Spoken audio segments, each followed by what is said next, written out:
The list gets short, and GS Construction is on it. Want to tackle the hard jobs? We're looking for experienced pipe layers and topmen. Visit gsconstruction.ca today. Want to invest in Alberta's workforce, fill your talent pipeline, and get funding?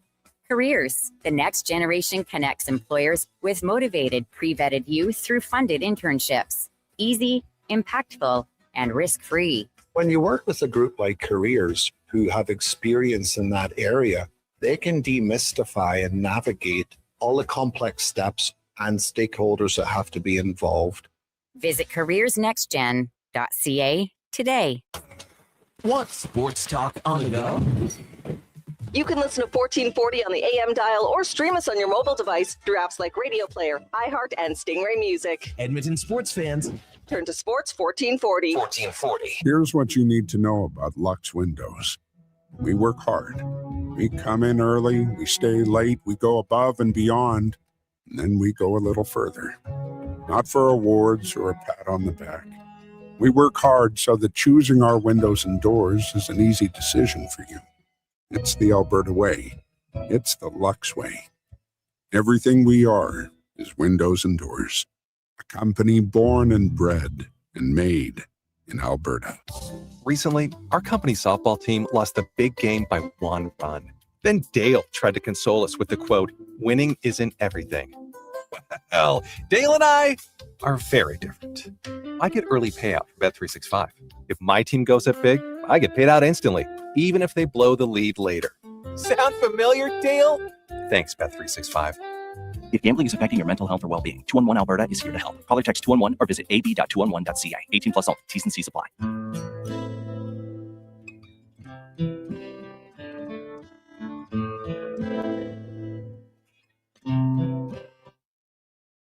Here's the Lowdown with Lowetide on Sports 1440. Presented by Wolf GMC Buick. We're making it easy. WolfGMCBuick.com.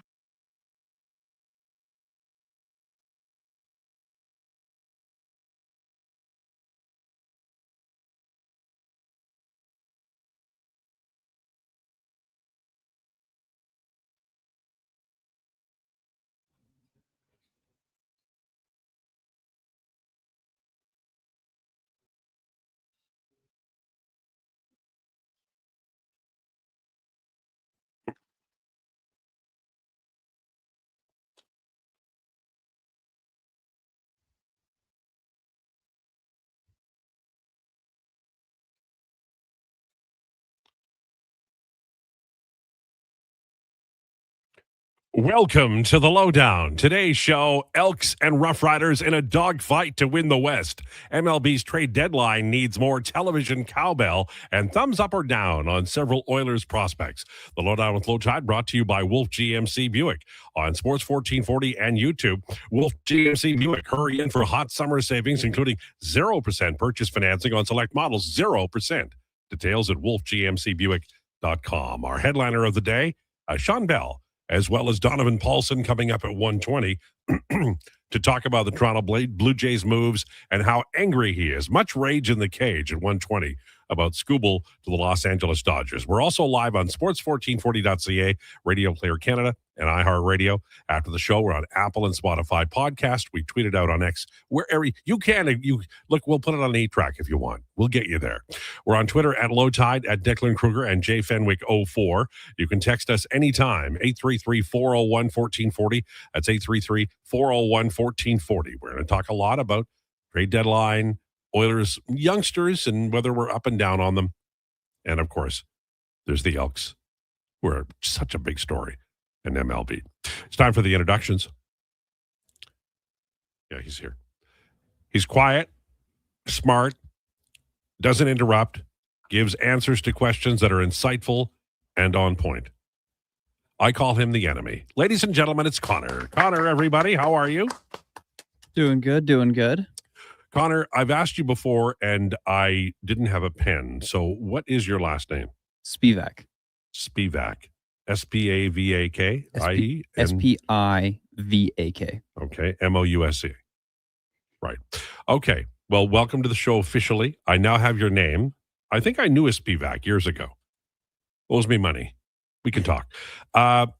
He witnessed the Los Angeles Angels trading away several players at the deadline, including Soriano to the Jays. But Mike Trout remains because the Angels don't like Mike Trout. I think. I don't know. Ladies and gentlemen, it's Josh Fenwick. Josh Fenwick, everybody. He's really the only reason I'm turning on those games anymore. He's such a great, and he's having a really good year. Yeah, he's having a great year. Yeah. I'm surprised Neto didn't get moved or Adele, one of those two guys. I was surprised one of them didn't go. Well, Adele went to Cleveland. Did he actually? Never mind. I missed that down the hopper. What kind of fan are you? But hey, listen, there was a lot of Jeff Passan tweets going out. I know there was. Actually, And it was pretty insane. I only had the ESPN coverage like on in the background because I was doing some other things, so I wasn't paying too close. Well, I'm not attention. going to hold that against you, but they did trade a lot of, like, I will say a lot of players that should have gone. I was, as you, a little surprised that Neto wasn't sent away, but apparently they had a deal for Reed Detmer with the Cubs, but it fell through at the last minute. I saw that same report. Yeah. He spent the weekend going over film of the Elks Rough Riders game and has concluded the Western Final will be the game of the year. Ladies and gentlemen, it's Declan Krueger. Declan Krueger, everybody. Hey, to throw back to an old Jason Greger segment, tell me I'm wrong. Right? No, I'm just saying. How can you? Tiebreaker October 24th, So- West Final November 7th. I Pencil it in. I know that we are a few days, since the game happened, and I know I have my own opinions, but you are a more learned football man. What was it? Just like luck of the draw, like they win by 2, then they lose by 2, or were there things that were identifiable that maybe the Elks were a little shy on? It's a good question because there definitely were some identifiable things. The biggest one actually was penalties. Like you can't take 10 penalties for 92 yards against Saskatchewan and dig yourself out of that hole. Like maybe you can do it against Ottawa. You can't do it against Saskatchewan. We talked about this though on Elks 101 and Elks Central.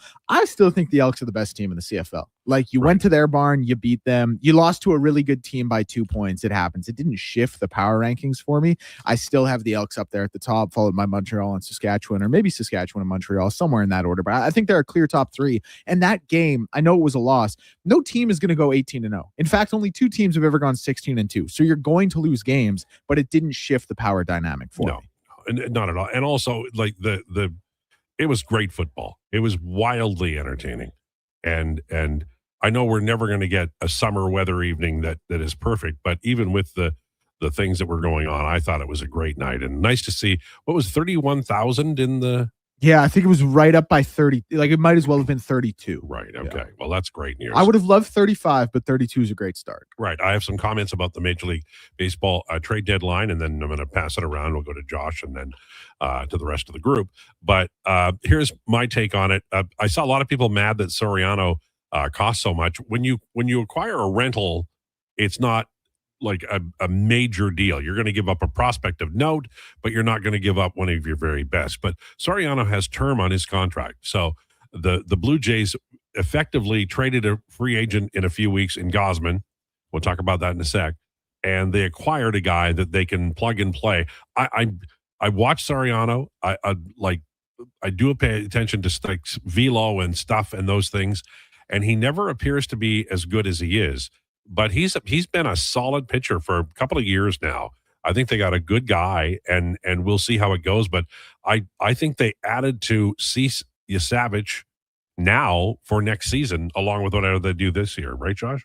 Yeah. Hey, listen, I think the city of Toronto and Toronto fans will enjoy Jose Soriano. I mean, like, let's not forget, way back at the beginning of when we were doing Heat Check Ice Bath, he was like technically the best starting pitcher in the league because his ERA plus was like 1,400 or whatever it was. It was crazy. It was crazy. Now, the other thing is I wanted to talk about Guzman because Gosman, he went to the right spot. Chicago has great infield defense. He's a ground ball pitcher. His strikeout rates aren't like he's fading. Like he's eroding as a pitcher. He's getting older, but he's still really good and he's durable. Man, that guy. Like he's the one guy in the league. When he hits 100 pitches, you're like, oh, gee, I guess, he's within 50 of getting out of the game. And I'm using hyperbole a little bit, but that guy plays a lot. And I think in Chicago, he's going to have I think the Cubs did really well. Not a Cubs fan, but I think that I think they saw Milwaukee not doing as much as everybody thought they might do and said, hey, this is an opportunity, and we'll see whether or not they're right. Elsewhere, I thought Boston did pretty well. People are mad about the prospects they gave up, but most of the deadline prospects given up aren't all that. The the Dodgers gave up Zaire Hope and River Ryan in the big trade for Skubal, and the Jays did give up a really good player. But most of these prospects aren't as much as people think they are. And then Tampa Bay finally got a catcher for the first time since the early 90s. They got themselves a really nice one out from Miami. Didn't even have to change states. So that's pretty interesting. I think he's Canadian, right? Yes, Yeah. he is Canadian. Yeah. And so that's kind of a cool story. I do watch Tampa Bay quite a bit because I'm a Junior Caminero fan. Junior Caminero hits the ball like Vladdy Guerrero hits the ball, except all the luck is on Junior's side and none of it is on Vladdy's side. Yes, they have very similar swings in like launch angle and things of the such. They both have very flat swings. Right, they do. And Declan, you're happy that Ellie didn't move anywhere. I saw one rumor about him getting traded, but that's never going to happen. He's their whole team. Him and Hunter, did Hunter Green get moved? No. Okay, no. That's the whole team right there. Yeah, I saw the Skubal news. I know you guys haven't really touched on it yet. I got to throw this one to you guys as my more learned baseball friends, because this is what I read on Twitter, and got to take that with a grain of salt. But not a crazy package for Tariq Skubal. Am I correct? Correct. Yeah. Any team really could have put it together. Right. And here's sorry. Go ahead. I just to finish this point really quick. Any team could have put this together but didn't. Is this to now induce a lockout? Now, hey, the Dodgers of Skubal, we got to go to a lockout. Like, any team could have put together the package for him and didn't. Why didn't they? Why wouldn't they? Well, my theory is that they already knew he was going to sign with the Dodgers in the offseason. So the Dodgers picked up a guy at a rental price who isn't a rental, but no other team had that option. Skubal was going to go to L.A. as a free agent anyway. So it was a true rental for, say, Milwaukee, not so for Los Angeles. That's my opinion. Josh, what's yours? Yeah, I know Brandon this morning was really hammering it home with he had no trade protection. And this is true. Like in baseball, you really only need 1 year. Like if you're the Brewers, Tariq Skubal can play for the Dodgers next year. Who cares? You just need him to get past the Dodgers this year. Right. And so anyone could have put the package together because, again, let's be honest, if you're a team that doesn't have the money to spend, but you are good enough this year, i.e. the Brewers or the Rays, or any of these other teams, is we could do this, and bing, bang, boom. And then you don't have to worry about where he goes after, because guess what? You won a World Series with the guy. I want to know what the price was, because if it was I'll bury Milwaukee. Like if it was Jesus Made, then I understand why they didn't make the move. Well, that guy's going to be a player. Listen, to be fair, I don't know what kind of sources like the Sleeper account has, because are you aware of what Sleeper is? They seem to be in on stuff. Sleeper, it's a fantasy app, but also they have an account for every individual franchise. Mm-hmm. And so from reports from that, again, take it with a grain of salt. It's Twitter and but it's a fantasy account. Anyways, said that the price for teams like Milwaukee and stuff were a lot higher. Right. And that the Tigers just called the Dodgers and said, let's get this Skubal deal done. Right. And when Milwaukee came a knocking, they're like, oh, well, it's going to cost you this. And it wasn't as much as what it cost the Dodgers. And that's fair. And I know why, because it's like Calgary crowning Edmonton Oilers king, right? Detroit and Milwaukee are Midwest teams. Mm-hmm. They're trying to, break through to the coastal cities that dominate everything. Yeah. And so maybe it's just easier for Detroit to make that trade. Okay. Also playing opposite leagues. One other thing to add. Yeah. The Angels, per Mike Rodriguez, half an hour ago, DFA'd Jorge Soler. You could have just traded him. Well, they probably tried, right? No disrespect to Soler, but he's sort of buns. I totally agree, but you couldn't get anything. Well, I think the Angels is the last team a lot of guys play for. So they could have traded him to the Angels, but that's about it. But now he's DFA'd and you owe him $13 million. You could trade him for Hermosillo in the Mexican League, or Winnipeg in the... Trade him for a guy's draft rights or cash or something. All right, really quickly, because it's 12:12. We got a busy show. Sean Bell at 1 o'clock, 1:20. Donovan Paulson. Donovan ordinarily is here on the roundtable on Tuesdays, but we're trying to protect young Connor here because Paulson is so aggressive and so offensive in his verbal, and he often yells at listeners when they text. So we wanted to make sure that Connor didn't have to endure that, except for the 20-minute segment that comes up at 1:20 when we'll have Donovan on the show. All right, going around the room. I'm going to give you each one of you, this includes you, Connor, each one of you the entire list of top remaining NHL free agents. And I want you to tell me, after I list them, I'll begin with you, Declan, the guy you want. You can duplicate if you want, but here is the list.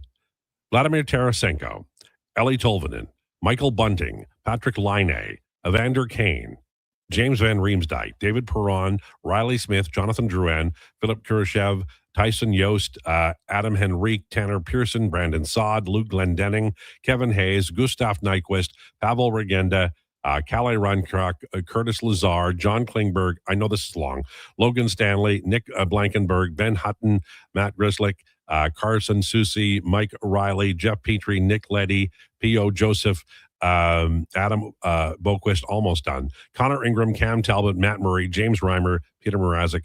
Which one do you like? Declan. Well, first of all, I really liked Riley Smith as a player. Just as a by the way, just to kind of mix that me in. too. Fit wise, probably not. Not the first name you threw out. I think it's the name that most commonly gets talked about here. I believe it's Donovan's guy, or it's either Donovan's guy or he very much doesn't want him. No, But he wants him. Okay, Yeah. well, I'm going with Vlad Tarasenko. Okay. And what about you, Connor? Probably Tolvanen. Where I mean, I like the Oilers center depth, and I don't personally think they need a center. Like, I think if they keep McDavid and Draisaitl split apart, or like platoon Dickinson and Nuge in that second line role when you put those guys together for a couple shifts a game, I don't think it's a bad center depth. But I think adding another middle six winger could be valuable, and Tolvanen's a guy who can score, and that's something this team's been missing for years, is that depth scoring, and I think he could be a good depth scorer for them. Plus, he's 27, and he had a down year, but you're never going to get him in a good year. So I think he scored 14 goals, 27 the year before. Maybe you're going to get him on the rebound, Josh. I like one of the later names you brought up. Just bring him back. Curtis Lazar. Get a little bit of depth back. He already knows the team. Obviously, this is a fresh new system to everybody. But he's a hard-hitting guy. He seems like a Babcock Penalty individual. kill, right-handed face-off guy. Yeah, you get everything that you sort of lack further down the lineup. So might as well bring him back. And also, he doesn't care if he sits, or seemingly he doesn't care if he's in and out of the lineup. It doesn't hurt him to sit. It doesn't hurt him if he's in and out, sitting in the press box one night and then in for 2 games and then out for 5, you know? If him and Logan Stanley are both sitting there, you can only grab one. You'd take Curtis Lazar? No, I'd probably take Logan Stanley. I love Logan Stanley. Yeah. He scored on Carey Price twice in the playoffs. Not a big deal. Sham says, Logan Stanley, he's my son. I love him. I will tell you, I thought the Oilers were going to draft him when he was in his draft year. They didn't draft him. They went elsewhere. But he's Logan Stanley should be as good as Vincent Desharnais. And maybe he's not coachable. I think he is. But Desharnais has a great wingspan. So does Stanley. And we'll see. But I think Logan Stanley, wherever he goes, he's going to surprise. And he scored a pile of goals last year. But I think part of the reason he's still a free agent is that they went into free agency thinking those goals would parlay themselves into a much larger contract. The problem is it was a one-off. It's not like an established level of ability. And NHL teams are better because of it. Had somebody ask me today, how many of you three, I'll include you, Connor, even though you're entering an argument you did not start and have, reasonable hope that you'll never get involved in. How many of you three value at all hockey analytics? Like at all? Definitely. Yeah, definitely value it. Definitely. So I don't believe it is the be-all, end-all. I think I've been very clear about that. So you are like me in that you believe the eye test watching the game is your A move, but you can confirm things with the math. And if it doesn't confirm what you thought, then maybe you would look deeper into it. Oh, absolutely. Sure. Yeah, I think that's the way that. All right. Declan here, by the way. And this is Josh, except we are saying the same thing at this point. What is the dividing line? Where do you stop? Like one time, Declan, you said at some point in a season, I no longer look at expected goal share. I just feel like the actual evidence is there. It's a big enough sample. Yeah, that's true for me, certainly. I think like I don't believe it can ever replace the eye test. I think it can confirm things, but I think if you can visibly see someone playing, this is just a generalized example, but if you can visibly see someone playing horrible and giving away 3 pucks that lead to 3 straight goals and you lose a 3-2 game, and then the analytics tell you, they were actually in the 94th percentile, that's what I have a problem with. Now, that's a very, like I said, overgeneralized example, but that would be something where I just think it can't replace the eye test. That would lead you to be lower on Evan Bouchard than somebody who looked at the screaming math and loved it then. Yeah, and like I feel like I'm more of a Bouch defender than a lot of people, but like I think he has definitely had games where he's had some glaring errors and been the problem, and analytics turn around and tell us he actually wasn't. I'm like, well, I don't know, man. I watched the games and we lost 3-2 and he had 3 pretty big pizzas up the middle and was -3. Like, Would you say he's the most likely to suffer the ire of Mike Babcock among the defensemen on the team? That's a good question. No, I don't think so. Because I think he has built himself into kind of rarefied air among offensive NHL defensemen. I agree with you. Yeah. If he changes his name to Jake Wallman, then yes, he will suffer the bear. Wallman, man. Yeah. There's a guy's going to have some sleep. He's going to have it tough. Yeah. Connor, do you believe in the magic of math? I think I'm kind of the same with everybody here. I think I kind of agree with everybody where it's the eye test is obviously going to be first and foremost the big thing you look at. But then some guys like Evan Bouchard, for example, have really bad eye test games and where he doesn't look great, but then you get Logo look at other things. He's like the analytics. He's again one of the best defensemen last season. And I think you have to look, it's hard to look at individual game advanced statistics, I find. You kind of have to look at like a broader, more general 20 games, right? Yeah. But you want a good sample size for it where obviously you're going to get bad games where you get really bad analytics and games where you get really good analytics. It's just kind of you want a bigger sample size for it all. Yeah, the experts tell me that you want 200 minutes, whether it's a line or an individual, 200 minutes at 5-on-5. You get a feeling about, how Ike Howard is going to play this year as an example. And the experts in analytics include Josh's dad. So I'm interested in seeing what you say about, analytics and your belief system. First of all, his explanation, that's what university level education gets you, folks, not this Nate. I know. We got to get rid of this guy. He's killing us over here. Hey, you know what? He explained it more adequately than I could. Yeah, that's my problem, is he's doing it too well. Hey, you know what? He does things well. Bless up. Way to go, Connor. Connor, listen, I'm building something under your seat. You're going to drop 5 floors in 2 seconds. No, you're good for now. Anyways, yeah, I think at a certain point you do have to throw it away. By the time we get to the playoffs, and this is sort of piggybacking off of Declan saying about expected goals, I could give a rip if you were expected to score 20 more goals over the season. You didn't. Yeah. So at that point, cool, man, keep creating your chances. But if you had 20 expected goals, but on the season you're a -2, I'm like, well, that's not a guy that I really want to trust all that much. Josh has said down the line so perfectly. I think expected goals is a great indicator of how a season will trend. But if that's all you have to hitch your wagon to in game 82, that's a problem. Yeah, I think expected goals, the idea of it, or Corsi or any of those things, is if you're if your Corsi is 52% and you're at 44%, the idea is regression will pull you to what your expected goals are. And at some point in the season, you just are what you are. Maybe it's the team, maybe it's you, but you are now set in stone. The cement is set. The driveway is done. All right.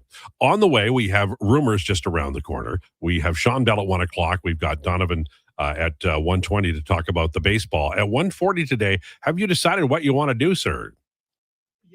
I mean, listen, we got a couple of different options. This is Declan speaking. Oh, thank you, Lowetide. And you know what? I'm glad you're leading that charge. If Connor wants to make some trivia for us, he shrugged his shoulders. I was hoping for a nod, but that's fine. We can do that. If not, we can do heat check ice bath. Okay. So it sounds like we're undecided, but it's coming up and it's going to be great. Tuesday trivia. Exact call. He probably punched Connor. I didn't see it, but we'll talk to AR. On the way, rumors, Lowdown with Lowetide on Sports 1440 and YouTube, brought to you by Wolf GMC Buick.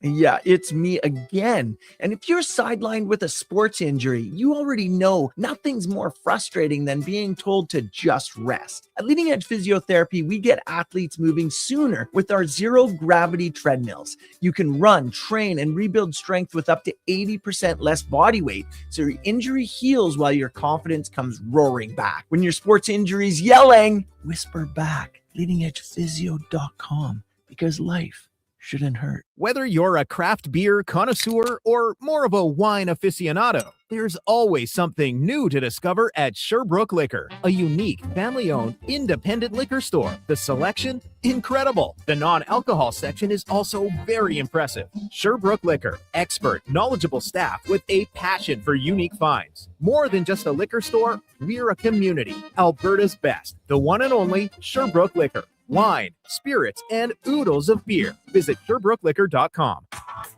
Attention Alberta construction pros. For over 50 years, Jaffa Equipment Rentals has been your go-to for top-notch equipment and stellar service. Whether you need rentals or expert maintenance, we've got you covered. Stop by our Edmonton or Calgary locations today.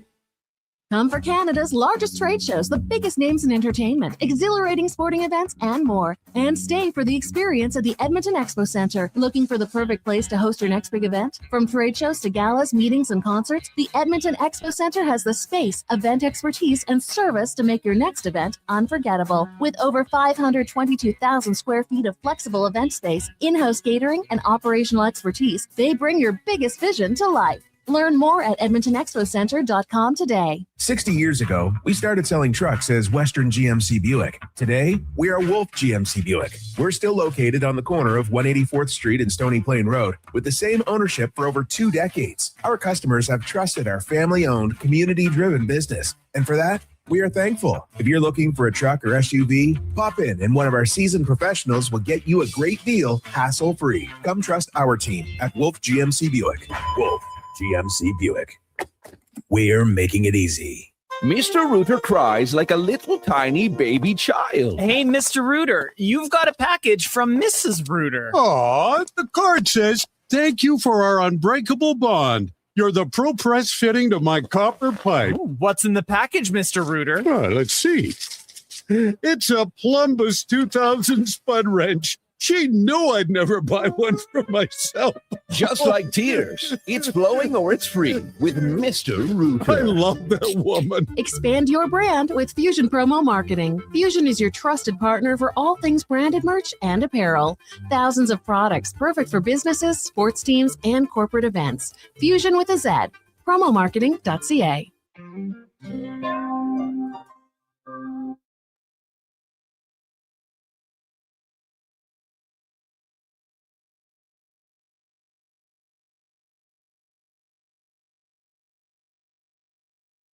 Here's the Lowdown with Lowetide on Sports 1440. Presented by Wolf GMC Buick. We're making it easy. WolfGMCBuick.com.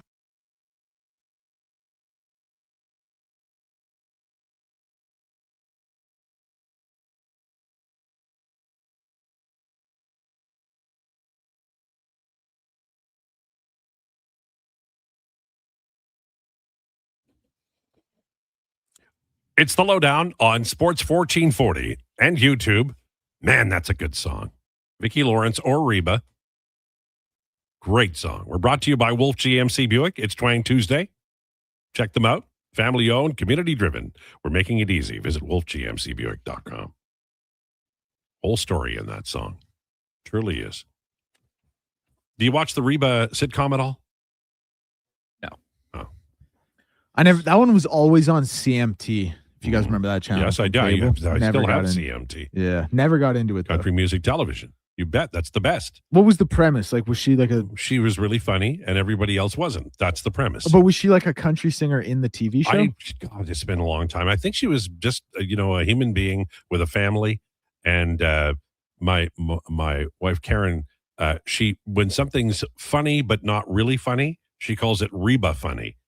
And I am offended by that, but she keeps doing it. It is time for Rumors, brought to you by Hire Good.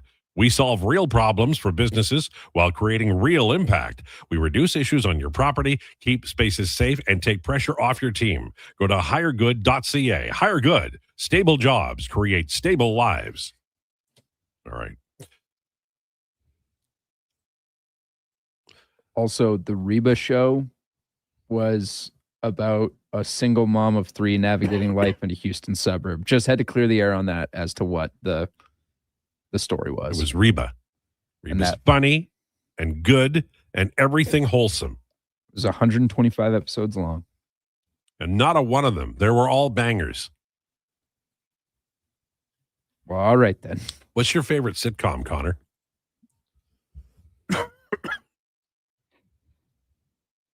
Take your time. Yeah, you're gonna have to give me a second to think about this. About your favorite you don't have that locked and loaded? No. Man, if someone asked me my favorite TV show, it's out before the question is. I agree with that. I think that you gotta, we found one flaw. Guy who definitely watches TV. Give me a second. I'm looking through a list to find it. Okay. Oh, come on. You got to look through a list to find your favorite TV show. You lost your chance. I thought he was. You said sitcom specifically. My favorite TV show is not a sitcom. Well, Fair I as didn't. Okay. Maybe you don't like humor.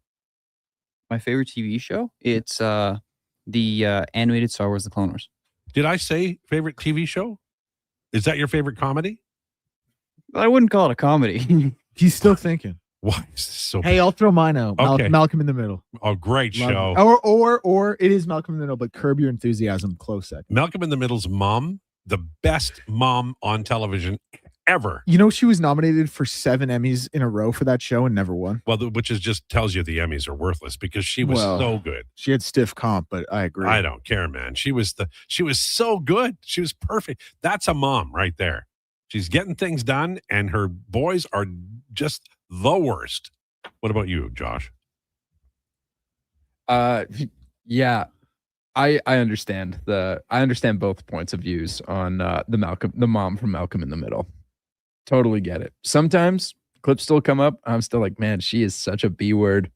But then other times I'm like, those kids are.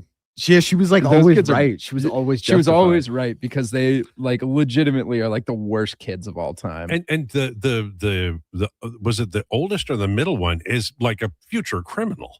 Well, it's the oldest was kind of a criminal. That's why he got sent to military school. But Right. Reese, the second oldest, He's the worst. yeah, he was also very bad. Yeah. All right. Yeah. What's your favorite?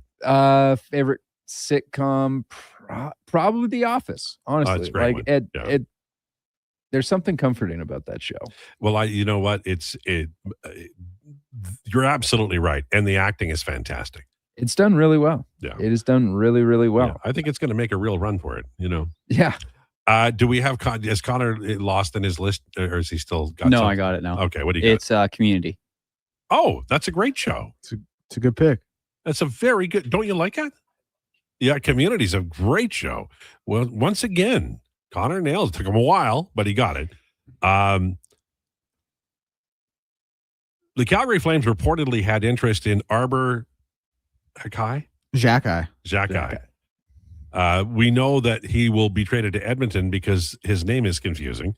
And the Flames will owe the Oilers will owe the Flames a 3rd-round pick. You know? The Flames don't need young defensemen, do they? No, not anymore. No. I think that honestly, listen, Kevin Ball is really the only part of that decor where you're like, oh, maybe it could be better. But also, if he's your 6D man, I don't really care. As long as Carroll's and Parekh and Nemec progress, I think everything will be fine.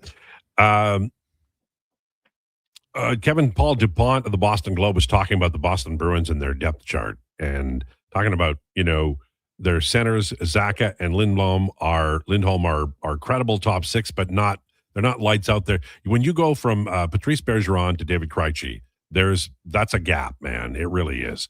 And so they want them to get a little better, as in, you may recall last year the teams that went deep in the playoffs are all loaded at center. The Oilers are loaded at center. They don't have that. And among the players that were mentioned heavily in the article, they seem to be, it seems to me that the Boston Bruins and the Edmonton Oilers should be able to hook up on a deal and not for Pasternak. I would love that, but that's not going to happen. But I don't know what the Bruins need, but they're always looking for toughness, and maybe the Oilers have something that they could use. But they have a right-handed center in Boston who spent most of the year last year, and I say his name at least once a week, Matt Poitras. And I just, for me, he only played 3 games last year. He's still young. He's 22 years old. He has NHL experience. That's a guy the Oilers could use, and bring in and bring along. I have no evidence, but I think that's a trade the Edmonton Oilers could and should make.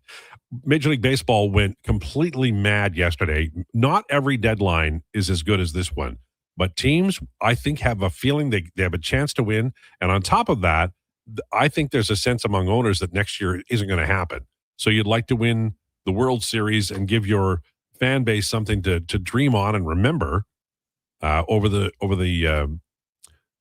year that'll be locked out. Now, the Dodgers should be the heavy favorite to win the World Series, but baseball's funny. It is a funny sport where you can be doing really well, and one night in game 1, say your pitcher cannot find home plate and you lose it, and all of a sudden you're in trouble. And so I think the reason we saw so many trades, the Red Sox, the Cubs, even a team like the Padres changed over quite a bit of their starting rotation. I think teams think they have a chance this year, and we'll see. The Dodgers have to be heavily favored, though, right? Yeah. I mean, I could probably go look at a sports book, but I'm willing to bet they are favored. Like, I bet you they're in the negatives. So, yeah, to that, like, I feel bad for every other NL contender. But granted, baseball is a very fickle sport. It is. I mean, even look at the beginning of the World Series last year. I mean, game 1, Blake Snell hadn't given up a home run to a lefty in, I think, over a year. And then Dalton Varsho goes yard off of him. And that just opens the floodgates, and they start going. But then look at the 18-inning game. It's like, man, the Jays, like, they were getting ready to bring Gausman in to hit because of stuff. Because what the hell was the name of that pitcher that came in? Ginger. But it was like his first time pitching in the pros, and he went for 2 innings or something like that. Oh, and right. Managed to not give up a hit to the Jays. Amazing. Like, it was unbelievable. And So he was that's their last man. He was like their last guy until I think they brought in Yamamoto to close it out. Right. Yamamoto So did. yeah, God, I mean, he pitched like every day, Yamamoto, but like, it's a very fickle thing. Like, you can have a guy like Blake Snell who has a terrible night on the mound, and you take a game, and if you're playing in a series that's best of 5, you just hope that 3 guys in that rotation, their bad days line up. Dodgers are plus 155, by the way. Yeah, that's incredible. Yankees next at plus 600. Then the Yankees are then the Brewers at plus 950. Why do they hate the Rays? Well, the Yankees have no bats. They have absolutely nothing. Wow, I would not pick the Yankees as second. That's to get betting going. Rays are tied for 5th. Okay. So you two jack-o'-lanterns have not mentioned that we're 2 days away from an NFL football game. Would you like to chat about that? I don't get up for the preseason. It's the Hall of Fame Yeah, game. I don't get up for it Everybody's ever. excited. They're going to have the starting lineups and the starting quarterback and the everybody's going to line up and they're going to play a full game. The starting quarterback is, to be fair, Super Bowl champion who actually got into the game. Kenny Pickett, Kenny Two Gloves. But I don't care. I mean, listen, does it scratch an itch for NFL football? Sure, but the CFL has actually been electric this year, so I don't give a rip. And it honestly doesn't even for me. Like, fair play to any fan, and to you if it does. But for me, like, it's just such. It's so meaningless. Have you ever talked to JMO about preseason football? Oh, he does he will hate it? Oh my God, he hate it. Like the JMO's not a violent man, but the closest ever I've seen him to getting violent was anybody who would like defend preseason football. He was not a fan, or is not a fan. It is necessary, but you only need like 2 games. But what I don't like about the preseason games is after this game, it's Carolina and Arizona, right? So it's one of the 2 teams. It's going to be Cardinals starting left tackle, blah, blah, blah, has out for the season. And you're like, what? How do you defend? How do you change? How do you fix that? Yeah, but like football, you're right. I mean, it's a little bit rare, and the reps are pretty limited. But you can't go into week 1 of an NFL football game without having had some game experience just to get the rust off. Yeah, I guess there's no like real you easy like answer. that. You want to talk about injuries? Then they would really Right. pile up. You That know what I makes mean? sense. So That makes sense. All right, but it does suck. We have lots of feedback from you about expected goals, about Evan Bouchard and Mike Babcock and how that's going to go. And it's all straight ahead. This is the Lowdown with Lowetide on Sports 1440 and YouTube, brought to you by Wolf GMC Buick.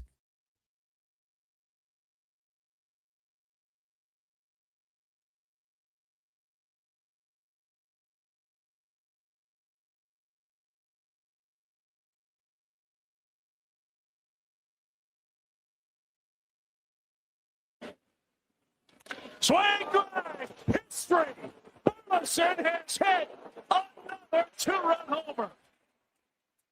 Holy cow, what a night.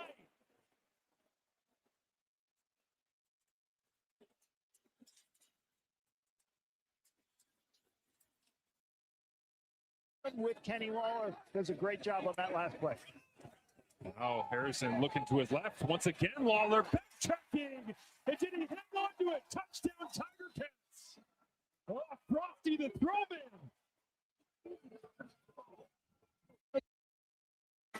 Let's look here from the Tiger Cats. They send it. VA against Picture wide open. Down the seam to John Brissett. Will walk it in.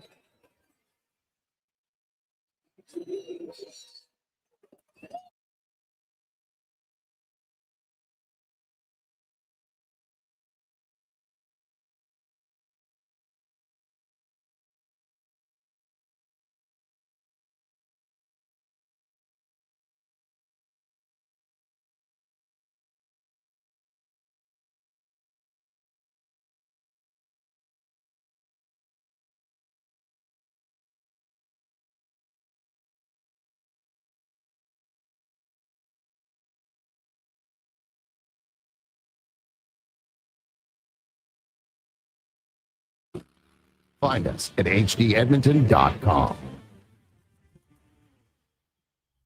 No fluff, no fillers, just pure entertainment. Sports 1440 brings the heat with bold opinions, big personalities, and Edmonton's fiercest fans. This is your turf. This is Edmonton's sports leader, Sports 1440. Struggling to find skilled workers? What if you could fill your talent pipeline with motivated, pre-vetted youth and receive funding to support your efforts? At Careers the Next Generation, we connect Alberta employers with interns in skilled trades, IT, agriculture, forestry, and more. All WCB covered, high school accredited, safety trained, and ready to contribute from day one. With 83% of RAP students continuing their apprenticeships after high school, investing in youth today means securing your workforce for tomorrow. Don't wait. Visit careersnextgen.ca to get started. For over 60 years, the folks at Diablo Boots have been selling the best Canadian-made boots. Handcrafted in Winnipeg, Canada West makes the best quality cowboy, biker, and work boots for Diablo Boots with replaceable soles and heels. Why buy cheaper quality like Ariat, Justin, and Red Wing made in China when Canadian-made is better? Support Canada's workers and Diablo Boots for the best boots. So save on boots by Save On Foods. That's Diablo Boots, 3340 Gateway Boulevard on the east side of Save On Foods. Canada West and Diablo Boots, the two best names in the boots business.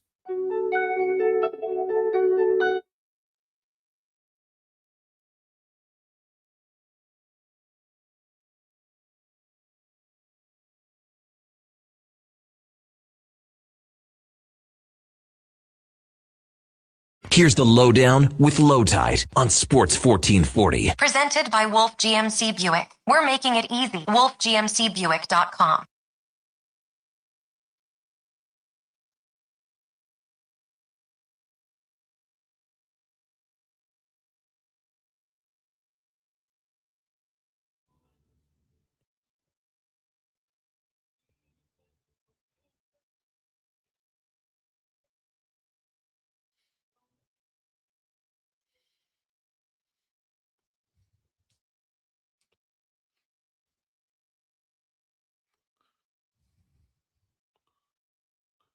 Lowdown with Lowetide on Sports 1440 on Twang Tuesday for Wolf GMC Buick. I could let that roll all day. I could let all of the Blue Rodeo songs roll all day. Just love that stuff. 1242. Lots of texts coming in. at 833-401-1440. Ricky Cheese, preseason football is awesome in the CFL. One missed tackle could be the difference between eking out a 6-year career across 3 different teams or heading home to sell insurance. Yeah, it's a fine line, that's for sure. And to survive in any league, but especially a football league, and I'll use CFL because that's what we're talking about. You have to, by the time you're like 5 years into the league, I'm sure you've dealt with so many injuries, and to get back on the field and to be able to perform at that level, that's a major victory. Truly is. And we're going to talk to Sean Bell after one about, getting ready for and realizing you're not ready for training camp and what that looks like. I've got a couple of stories that I recall from just reading and talking to people over the years about arriving in camp and maybe not being 100%. And, maybe the coach pulls you aside and says, I know what you did this summer. And then they make you pay. Like the training camp that the Oilers, for instance, are heading for right now is full of opportunity, but it's also, it could be impact you very negatively. Say you have a knee injury, or maybe you're out of shape compared to a year ago.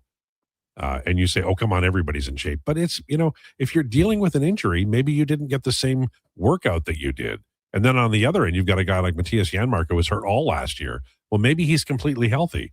Our perception of him is like, waiver wire material, but you don't know until he gets there. We'll talk to Bell about that. But I thought it was an interesting thing. Do you agree, Declan, that just making the CFL for like 1 year is hard enough, but doing it 2 or 3 years and staying healthy, that's a big deal. Yes, definitely, especially if you're an American with the game rule ratio. Like, you really have to be on your toes year after year after year, because they're like, Eddie's talks about this a bunch. The minute they sign you, they're looking to get younger and cheaper.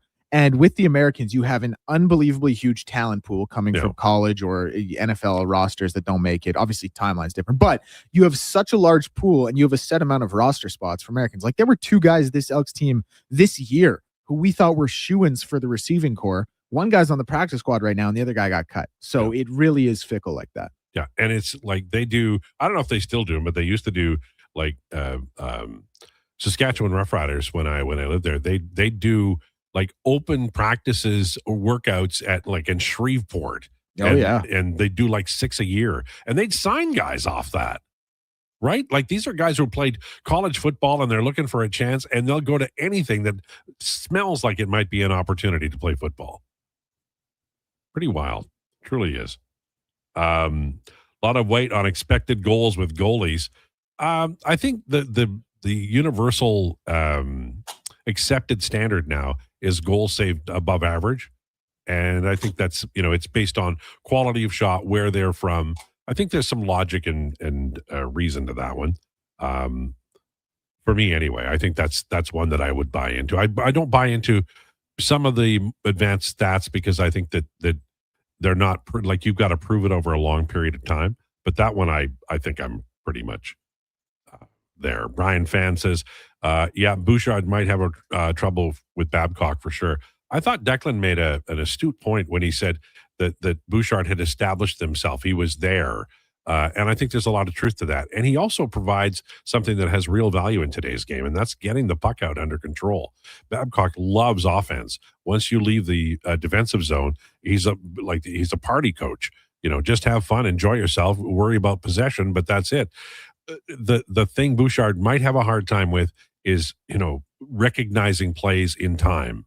But that does happen to great players. Larry Murphy was a great defenseman, and he often had, holes in his game like that, where recognition, maybe he didn't move quickly enough for a play, and he ended up having a long career.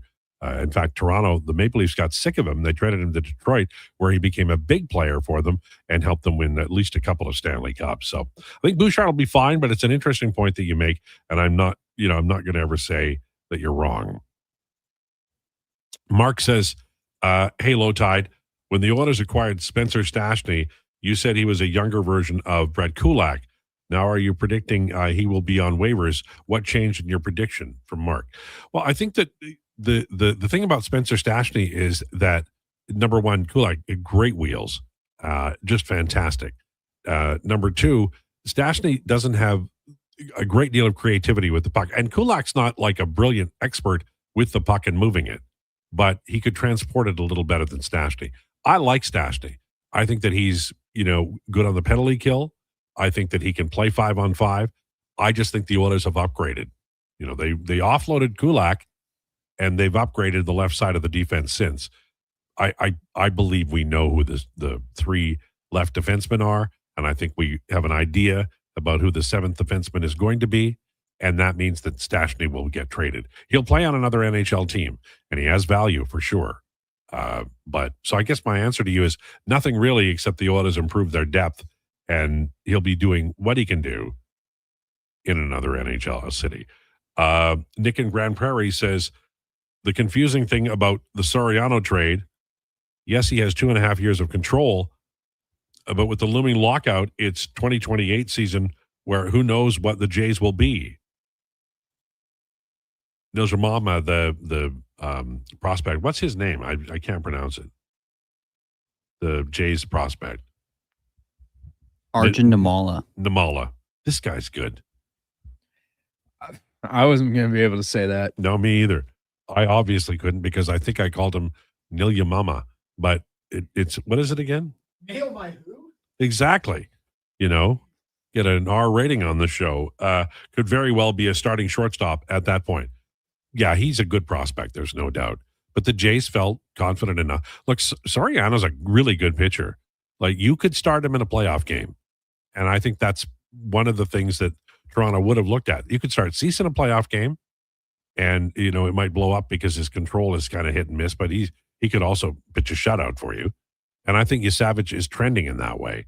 But they needed another guy, and they were losing Gosman. And like, I know a lot of people are just upset that they didn't just re-sign Gosman, but I do think this is time. He is fading as a player. He's getting a little older. The next contract is going to be a real worry. As much as they like him, pitchers like that. I remember a similar Expo, Steve Rogers, who had a really good career. He was a wonderful pitcher. The all-time leading wins total in Expos history, 158, I believe. But when he was done, he was done. And it wasn't like he was 40. It happens. I think they made the right call. The Jays will have Cody Ponce back next year. Mike, you're right, except I always worry about pitchers who've been hurt like that. How are they going to come back? Are they going to come back 100%? You never know. Mike also says there's no way Schneider should be fired in Toronto. You can only do so much with all the injuries. Yeah, I don't think they're going to fire him, guys. I don't think they are going. I know people are mad. They're mad at Varsho. They're mad at Hoffman. But those are guys that contributed to the deepest run in a lot of people's memory. Not mine because I'm old, but I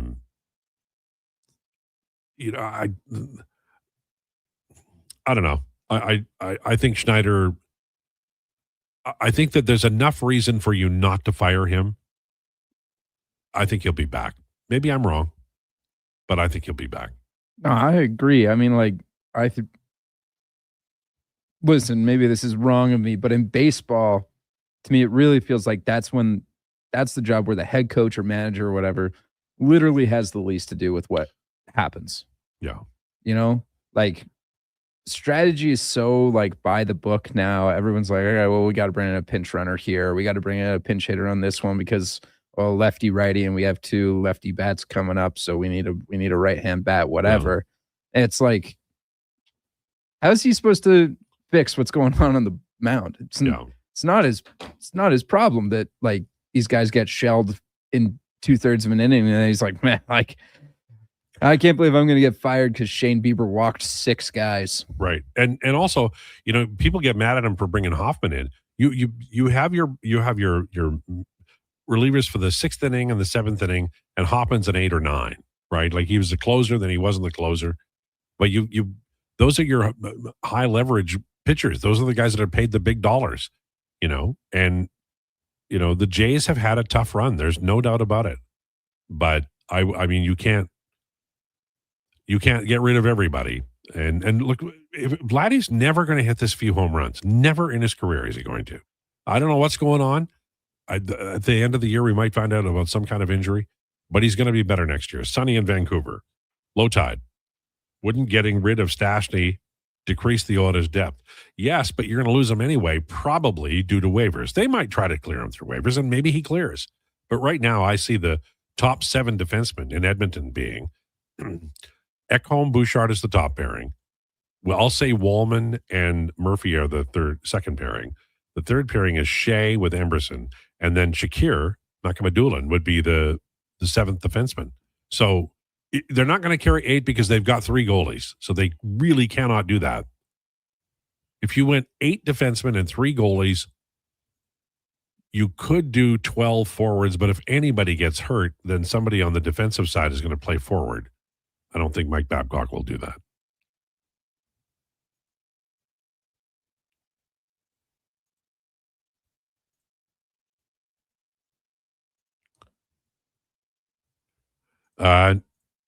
Namala was available because of the rise of Jojo Parker, a young Dominican kid born both middle infielders.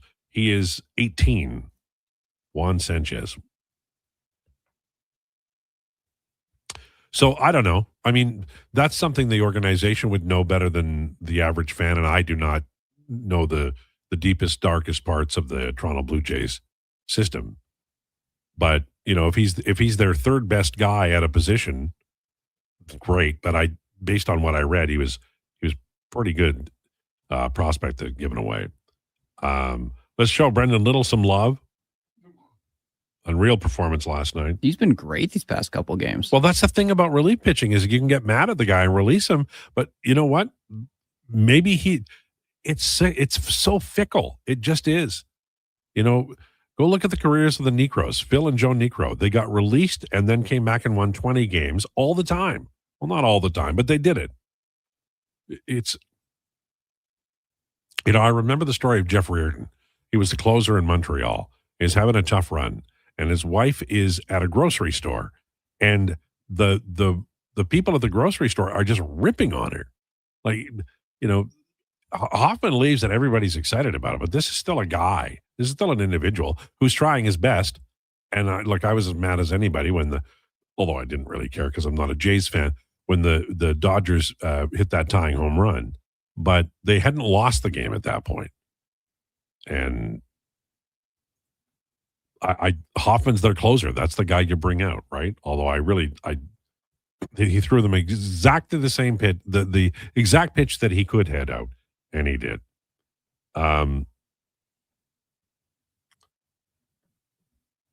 Blue Jays had a lot of people overachieve last year, and this year they have a lot of underachieving. Well, yeah, they do, but the guys who overachieved last year tended to be young, and them taking a step back, man, that's understandable. That happens all the time in sports. But they had more than that. They had Vladdy. The bottom fell out of Vladdy's power, and they still played him. So if he has an injury, whatever it is, it allows him to play, or he's just lost confidence for like over half a year. I don't have the answer there, but I will bet you that he recovers fully and has a big year next year, or he starts hitting home runs like today, because regression in baseball is predictable if there's no injury involved. If a guy is established as a home run hitter like Vladdy is, and he has, how many does he have now? Oh, that's a great question. Give me 22 seconds. Okay. It's not 22, I will tell you that. It's fewer. No, it is way fewer than that. This is the first year of the Holinka that this show has not mentioned the Holinka. One day soon, Oilers and the draft will come together again, and we'll talk about it, or Declan will have to. Yes, 6 home runs. 6. And how many did he have last year? I think he finished with like 24 or so, right. But let me pull that up. Yeah. Last year he had 23. Okay. So pretty close. We're over halfway through the season. We're like 2/3 through the season. He should have like 15 or 16. He has 6? 6. Yeah. So something's off, and it's real, and back next year it'll be back. And, Sorry. go ahead. Well, so he still hasn't hit a home run, in Rogers since I think last September. Crazy. Maybe since the Grand Slam against the Yankees in October, but he was 2 feet shy last weekend. While Donovan was in there, I can't even imagine like what he would have done had he seen Vladdy's first home run in Toronto this season. But it's been bleak, to say the least. Speaking of, next hour we have Sean Bell. We're going to talk to Sean Bell about preparations for training camp and whether or not you could, hide an injury from a coach and what happens when a coach feels like you're not working hard enough. Not Sean specifically, but I have a story to ask him that I know to be true because I talked to Dave Lumley about it. And also at 1:20, Donovan will join us. Donovan Paulson talked to us about his woes with the Blue Jays and his rage about Skubal to the Los Angeles Dodgers. It's all ahead, plus declinations. Lowdown with Lowetide on Sports 1440 and YouTube, brought to you by Wolf GMC Buick. It's time for an update with Declan Krueger. This is a Sports 1440 update. Brought to you by elksnation.ca for the best green and gold coverage online with articles, podcasts, and more. Visit elksnation.ca. News out of the CEBL is the Winnipeg Sea Bears basketball team has announced that its star player Teddy Allen was badly injured this weekend after being attacked by security staff at a downtown nightclub. The team says he is out of hospital but may need surgery and will miss Thursday's playoff game against the Saskatoon Mamba, and he was the CEBL's league leader in scoring. From the NFL, Bijan Robinson signing a 3-year, $75 million deal with the Atlanta Falcons, while Zay Flowers and the Baltimore Ravens reaching a 4-year, $140 million deal with $108 million guaranteed. Coaches poll in the college football world sees Ohio State the top-ranked team in the country, Oregon number 2, and Georgia number 3, defending champ Indiana at number 6. Baseball will get going at 4:35 with the Angels and Orioles, Athletics and Reds at 4:40. Then, of course, the Toronto Blue Jays in action at 6:10 out in Houston. Trey Savage on the bump for that one. I'm Declan Krueger. This has been a Sports 1440 update.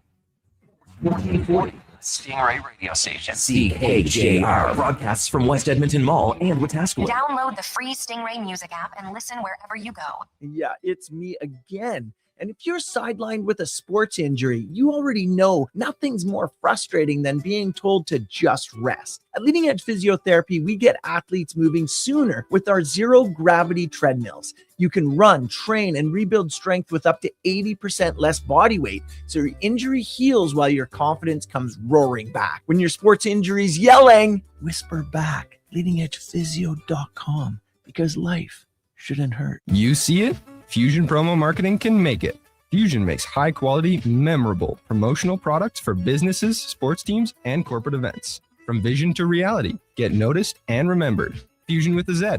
Promomarketing.ca. You don't just need property services, you need problems handled.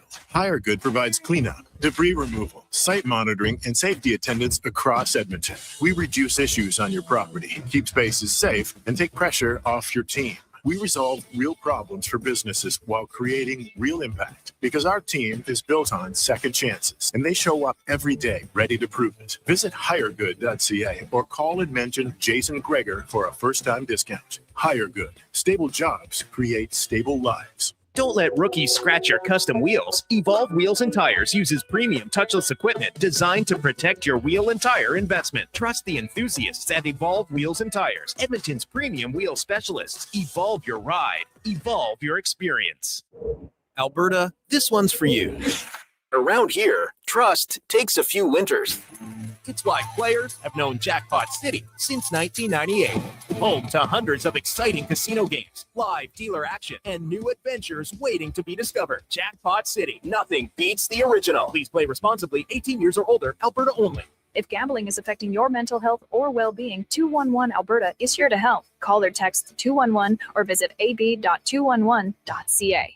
Not sure where to turn? Remember 211, the number to contact for mental health, addiction, and community supports. It's free, confidential, and available 24/7. 211 Alberta. One number, countless connections. A message from the government of Alberta. 60 years ago, we started selling trucks as Western GMC Buick. Today, we are Wolf GMC Buick. We're still located on the corner of 184th Street and Stony Plain Road with the same ownership for over 2 decades. Our customers have trusted our family-owned, community-driven business. And for that, We are thankful. If you're looking for a truck or SUV, pop in and one of our seasoned professionals will get you a great deal, hassle-free. Come trust our team at Wolf GMC Buick. Wolf GMC Buick. We're making it easy. Ford employee pricing is on now, and you pay what we pay on virtually our entire lineup of Ford vehicles. Visit your Alberta Ford store today.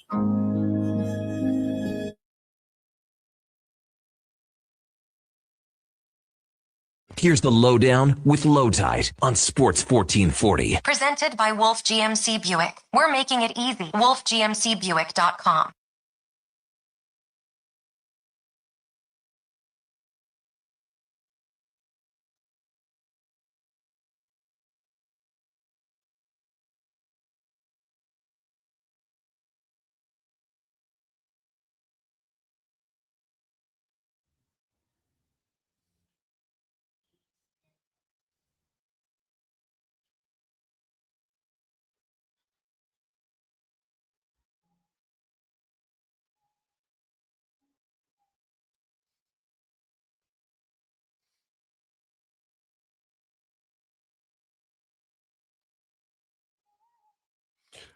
It's a little after 1 o'clock. This is the Lowdown on Sports 1440, brought to you by Wolf GMC Buick. Family owned, community driven. We're making it easy. Visit wolfgmcbuick.com. It is time for our headliner of the day, Sean Bell, brought to you by Faber. Debt holding you back? Let Faber's licensed insolvency trustees help you tackle your debt. Book your free consultation at faber.ca or call 877-944-1177. That's 1-877-944-1177. 1177. Sean Bell joins us now. How was your weekend, sir? Yeah, it was pretty good. I got to catch the Elks game, so yeah, good all around. Yeah, that Elks game, I feel like that's a preview of the Western Final. Do you agree?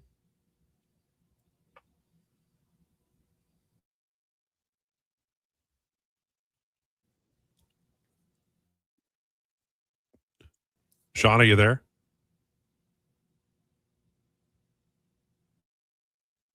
Okay, maybe we're going to call Sean. A little bit of a delay there. It's like talking to Josh. It was there. It was there. I had to fill in the time. It just happened to be there. I want to talk to Sean Bell. Played in the National Hockey League, prepared for many pro training camps. And we're at that time of year where, they're making sure they got their 10 fingers and toes, making sure that everything's fine, have been wrapping up, obviously. Got the skates, got the, sticks, got the equipment, everything's ready to roll.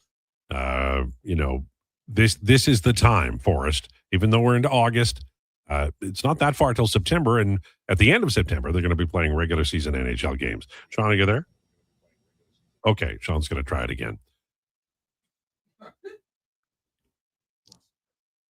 Okay. Is he on video now? No. All right. We're waiting patiently, except for Josh, and looking forward to talking to Sean about training camps and preparation, and what happens when a couple of Sean, I wanted to ask you about training camp. How many NHL training camps, if you remember, did you go to? Let's see. I was in Edmonton for obviously one, St. Louis, Dallas. So I'd probably say 4 or 5 training camps. I talked to years ago Dave Lumley about he had a really good year. I think it was 81. He scored 20 goals, 50 points. He emerged as, not just a third line guy, but maybe even playing on, skill lines. And he was sort of the belle of the ball, the life of the party. He was very popular, and he had a wonderful summer. And he came back, and as soon as Glenn Sather saw him, not even like, just saw him walk in with his clothes on, he said, Sather said, he laughed and he said, "You're mine." And Lumley said he bag skated him all year. He played sporadically, scored 7 goals, and he was in the doghouse for an entire season. I'm not suggesting you did that, because I think the world is a different place by the time you got into the game. But how often does a player, or did you see a player who maybe arrived at camp, whether through injury or just not getting around to be prepared, was a little bit behind as they entered camp? Yeah, I've seen a few players like that. I mean, there's different reasons. Guys get hurt. They they just for whatever odd reason don't take care of themselves the way that they probably should over the course of the summer. And like you mentioned, it obviously changed a lot from my time to like Lumber's time. But it was, I mean, for the most part, guys were working pretty hard and trying to push to make the team, but there's different commitment levels, and that's usually when guys kind of fall by the wayside. So I know in my career, when I was actually heading to the KHL, I couldn't put a ton of time into training because my knee was still banged up pretty good. So by the time I got to training camp, I probably wasn't in the greatest shape in the world because I just literally couldn't do anything. So yeah, there's lots of different reasons, but the guys that put in that time, they get noticed pretty quickly from management and coaches. How, and I guess it depends on the injury, but how detrimental would it be? Let's say you're 2 weeks away from training camp, you're working out and you tweak a knee or whatever. You obviously report that, but in reporting it, the coach knows that you're coming into camp. Does that often just disqualify you from making the big team? Is that you're going to have to go to the AHL if you're a player who's in his entry level deal?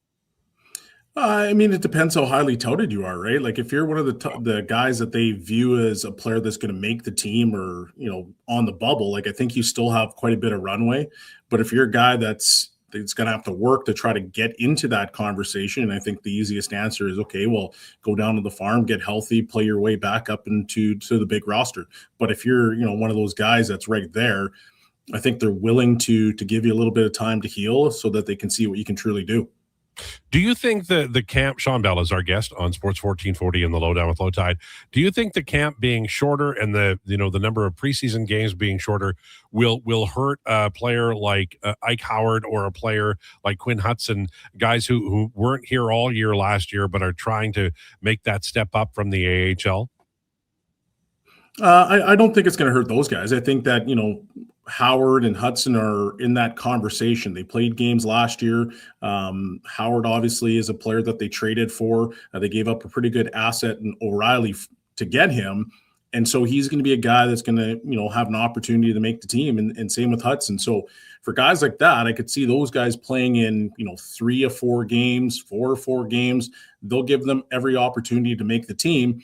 It's going to hurt guys like I said earlier, that are probably a little bit further away from being in that conversation that, maybe need 1 or 2 games in regular season or in the exhibition season to kind of make a name for themselves. So that's those guys that get separated a little bit quicker. They're going to go down on the farm. They've got to make their impression on the farm as opposed to, in training camp. I looked at the free agent list as of today, and we're into August now, and camps are in September. There's some really big, like Vladimir Tarasenko, Tolvanen, Patrick Laine, Evander Kane. On the defensive side, Logan Stanley, who had a pretty good year a year ago.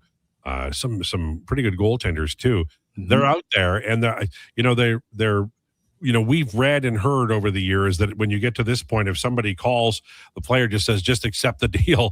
And it's costing some players literally millions of dollars. How difficult is that for a player to maybe not know what training camp they're going to? Yeah, the uncertainty is always the hardest part of being a professional athlete, right? It's the uncertainty of not where you're going to be and am I going to still be able to play?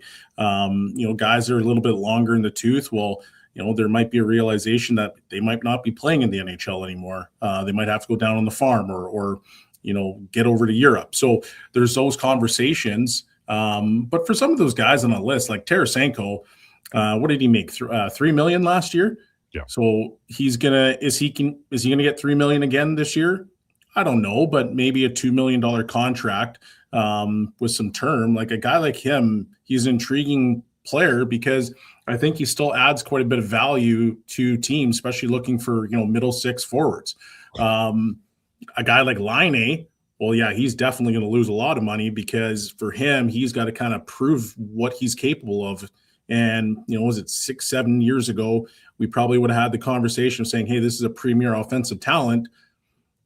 But he's obviously had some injuries. He's was out of the lineup for a large stretch of last season. So he's got to be a guy that can come in for like a $2 million, maybe with some bonus incentives to kind of get back to where he has, and it's an prove-it deal. Tarasenko was 4.75 a year ago. He's definitely going to take a haircut from that. Is he a player that you think the Oilers might be interested in based on their roster if they can get him at a really good price? Yeah, I think they'd be somewhat interested, but I mean, I still think that they need to see what they have in Howard and see what they potentially have in Hudson. And because if you can get a guy like that, those guys into the lineup and they can contribute, then you don't need a player like Tarasenko. You can wait till the trade deadline to see, how much money have you incurred, what kind of player is going to break free from the team or who's asking out. Because now at least you can maybe swing a little bit bigger. And that's not disrespectful to Tarasenko. It's just right now, I think they have other needs. They haven't had issues scoring. Yes, they probably need to improve their depth a little bit, but there's a lot of question marks in terms of, okay, well, who's going to play with Connor? Who's going to play with Leon? Can Howard get into the lineup and be a consistent factor from a scoring standpoint? So I think there's some other questions that they want answered before they go diving into the free agent market. I wanted to ask you, since you played defense, a guy like Logan Stanley had a good year. He's a workhorse. He can, skate miles. He's not a, fast train like you were, but he's a big guy. There's a lot to recommend him, but he's still out there. Is that like a matter of maybe he and the agent were asking for a certain amount and it didn't come, and now they're sort of in that awful, August period where you're just waiting for the phone to ring? Yeah, I think that probably is the case, or, he definitely overvalued himself, which is not a bad thing, because he truly believes in who he is as a defenseman. But at the same time, like, he's a depth guy, and, Buffalo moves on from him after he gets traded from Winnipeg. So he's a guy that I think, falls immediately into that August category because, teams are trying to figure out who they have in their system. The draft happens and free agency happens, and they can sit back after they've had their, small little vacation and get back to work. They say, okay, well, we feel like maybe we need a 5 or 6 defensemen. Let's go get Logan Stanley. So he's kind of in that boat where we'll wait and see where we have or what we have as an organization. Final one for you. You mentioned that you were, I know you played over in Europe, and I know they start early, right? Like my friend Ken Simpson he told me that he used to get his skates sharpened and he'd get his sticks ready, and he'd be ready far earlier than you would for North American training camp. So that's like something too, like, where it's probably a lot of Edmontonians who play over there who are, they got to leave early. They're probably there by now. Oh, they're definitely there by now. When I played in Sweden, I think I was leaving in middle of July. We had a, 2-a-days for 2.5 weeks, 3 weeks. And then we got into what is now called the Champions Hockey League. So it's teams across Europe. So Switzerland and Sweden, Finland, the DL, basically all the different leagues.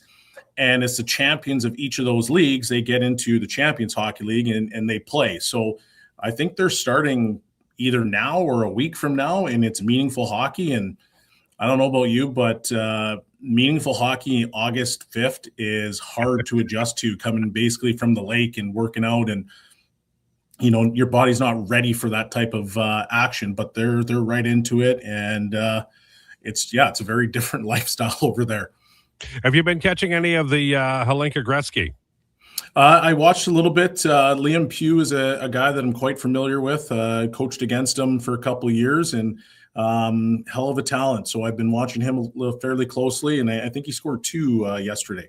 Yeah, there's some really talented young players, man. I don't think hockey's going to be suffering for talent here for some time.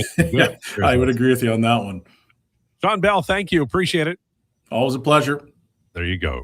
Sean Bell, a NHL player, and he is our guest every Tuesday at 1:00. Going to guide us through the regular season and delight us with stories of NHL fun and frolic and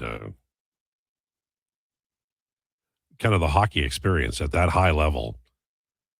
It's a different thing, and he knows all about it, so we appreciate his time. Is Donovan coming in studio or no? So he'll be on. Donovan is in Toronto. That's he's why not back yet? No. That's why if he was able to come in studio, he would be here. So he's taking time out of his vacation. I'm sure he's pretty eager to do this. Well, we better give him a full amount of time. So we'll take a break now. Coming up, Donovan from Toronto, crying the blues. The Skubal to Toronto or to LA Blues, and the Toronto Blue Jays didn't get enough for Gosman Blues. It'll be like 2 songs, a lot of blues. Lowdown with Lowetide on Sports 1440 and YouTube, brought to you by Wolf GMC Buick. Pride of the North Side and a man of O-Town. Listen to the Tom Gazzola Show, weekday mornings from 7 to 11 on Edmonton's home for sports. Sports 1440. Be part of the conversation. 833-401-1440. It's cone season at McDonald's, which means vanilla cones are $1 each plus tax in the McDonald's app all summer long. Soft, creamy, and crunchy. For just $1 each plus tax exclusively in the McDonald's app. App download and registration required at participating McDonald's in Canada. It's Dollar Drink Summer at McDonald's. Sip on a refreshing small fountain drink or a small iced coffee for just $1 each plus tax all summer long. Only at McDonald's. Excludes flavored and cloud iced coffees at participating Canadian restaurants. Taxes extra. Prices exclude delivery. Looking for premium casino entertainment? Betway Casino brings you live casino tables, fast payouts, and the top game providers all in one place. If you're looking to play the Edmonton way, you're in the right place. So when you're ready for that premium casino feel at your fingertips, play the Edmonton way with Betway. Play responsibly. Alberta only. 18 plus. If gambling is affecting your mental health or well-being, 211 Alberta is here to help. Call or text 211 or visit ab.211.ca. Standard message and data rates may apply. The Lawnmower Hospital. Whatever the job, consider it done with the Lawnmower Hospital in Ego. Top-rated brand in cordless outdoor equipment. From grass trimmers to air blowers and more. There's nothing you can't accomplish with Ego. Wet, dry vacuums, tire inflators, snow blowers, and so much more. The list keeps going and Ego keeps working. Check lawnmowerhosp.com now for stock and pricing. The Lawnmower Hospital. Ready to upgrade your ride this spring? Come on down to the Golf Cart People. They're a family-owned and operated business that's been serving the community since '97. Whether you're looking for a brand new or quality pre-owned cart, a rental for a special event, they do that too. The Golf Cart People have a huge selection of parts and accessories, and their expert service team is here to keep you rolling. The Golf Cart People, your one-stop shop for everything golf cart. Visit golfcartpeople.com. I finished a 5K in 94th place, right after a man wearing jeans. Then a volunteer gave me a medal. But I don't want participation trophies, unless they're from Bet365. With their daily prize matcher game, I win by matching gold coins, cherries, and more. Take that, denim man. Thanks, Bet365. If gambling is affecting your mental health or well-being, 211 Alberta is here to help. Call or text 211 or visit ab.211.ca. 18 plus only. T's and C's apply. What if you could hire motivated, safety-trained youth with no risk and funding to support you? At Careers the Next Generation, we make hiring easy with funded internships across Alberta in trades, IT, forestry, and more. Interns are WCB covered, complete high school accredited safety trained, and arrive ready to contribute from day one. With 42% of RAP students completing their apprenticeship by age 22, you get skilled workers faster. Spots are filling up. Visit careersnextgen.ca today.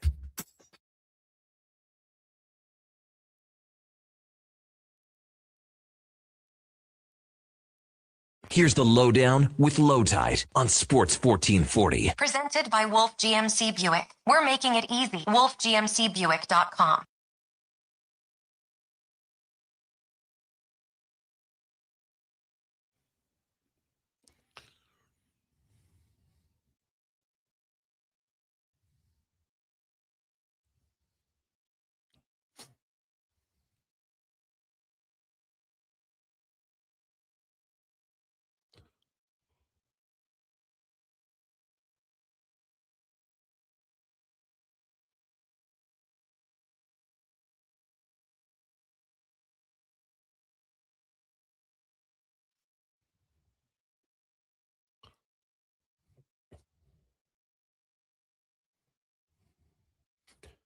This is the Lowdown on Sports 1440 for Wolf GMC Buick. Check them out at wolfgmcbuick.com. 122. We are joined long distance where he flew in an aeroplane for the first time. Donovan Paulson joins us. How are you, Donovan, from Toronto? I'm great, Tide. How are we doing today? This is a fun day. Yeah, it is. You don't have an accent yet, so I guess you haven't been in Toronto long enough. But as soon as I saw the Skubal trade, I go, we got to get, I don't care if he's in the country or out of the country, we got to get Paulson here, because I knew immediately you would be, bile would be coming up in your throat. You're probably, foaming at the mouth. You're probably punched a hole in a wall, hopefully not an expensive hotel. Give us the situation as you heard the news.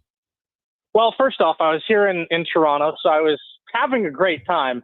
And I was, just settling down. I was having a great time with my buddies. And all of a sudden, you see Tarek Skubal has been traded to the Los Angeles Dodgers come across your line. And you go, okay, it was expected. And then you see what the return package was to the Detroit Tigers. And you go, oh, are we serious? Is that it? And then you get very angry. And then you go out for your night on the town and you continue to be angry at the absolute debacle that the Detroit Tigers got in return. So Zaire Hope's a good player. He's going to be a good player. He's a top 25 prospect in baseball. But unfortunately for the Detroit Tigers, they basically got nothing for the best pitcher in baseball. So that was devastating stuff is what that was. At that point, you wonder why they didn't just keep him. And I mean, I know that they are, they're in a dogfight, but why reward L.A.? Chances are he's going to sign out there. I guess there was no option to maybe hold your ground more, but they made the trade long before the deadline, and I wonder if they'd held out if they'd been better off. I just don't understand why, when you have a player of that ilk, of that caliber, why you can't just decide to say, hey, you know what, we'll be patient, we'll wait for the offers to come in. Instead, I don't know if you saw the report that came out of Detroit, but apparently the Tigers went to the Dodgers basically on their knees and praying, just please take him off our hands. Please take him off our hands. And so the Tigers go to the Dodgers and say, let's just get this thing done. And apparently they didn't even give the Rays a chance. They didn't like their prospects enough to even give them a chance. And then with the Brewers, they put on a massive tax on the Brewers for some reason. And this is report coming out of Detroit in the subsequent days that followed the trade. So, at that point with what that offers, Zaire Hope's a good player. I like Zaire Hope, but it should have been Zaire Hope plus, and it was plus. But man, you get back a player in River Ryan, and River Ryan, who I think is going to be a good player, but he's still considered a prospect, and he's 28 years old in less than 2 weeks here. So absolutely a disappointing return. The Dodgers, the rich get richer, as we say, and now they have a 10-man rotation after their acquisition of Chris Bubich as well. So, you really need a 10-man rotation nowadays. I don't know where you can get without it. Yeah, the problem with River Ryan is he can't stay healthy, and they may never get 100 innings out of him in a year, and there is a lot of risk there. I want to talk about the Gausman deal now. I like Gausman in Chicago. He's got a great defense there. He's a ground ball pitcher. He still has a good strikeout to walk ratio. I think he'll do really well. I just thought they'd get a little more for Gausman, who is a legit veteran pitcher and a horse. He can pitch. If you need innings, he's your guy. Oh, absolutely, right? I mean, Kevin Gausman has shown you that he is, at very worst, a number 3 starter for years and years and years right now. This is Kevin Gausman. This is a proven playoff performer. This is a former ace caliber pitcher. And I don't know if you saw my tweets, Al, about the Kevin Gausman trade. I did. But I just can't believe that you get now, by no means is something like MLB Pipeline or those prospect things by no means are those like the word of God. By no means should they be taken with 100% certainty. But those guys have 20 respective power. You know what the difference between me and this Ty Simonjin guy is? A lot. I sit on the couch. We play professional baseball. We both have 0 home runs. That's the difference. I sit on the couch for a living, and he plays professional baseball. So, man, when you get back a guy who has 0 professional home runs in 2 years, I don't care how good his defense is. I don't care how good an athlete he is. He has absolutely no future at the major league level. And the other guy, when your comparison is Miles Straw, I'm sorry, I can't get excited over the acquisition of a fourth outfielder for Kevin Gausman, no matter how many years of control you have left. Maybe he turns into a good, really good defensive center fielder, in which case he has some sort of value. But man, like, that is such a horrific return for Kevin Gausman. But on the other hand, a great young prospect sent. I'm just trying to ratchet up your nerves here. A great young shortstop prospect sent by Toronto for admittedly a pitcher under control in Jose Soriano. What's your take on that deal? Well, Namala is a guy who I think is going to be a good major league player. If you look at the pedigree there, he's got a lot of power. He's a good athlete. He does a lot of things well. He's a very toolsy player.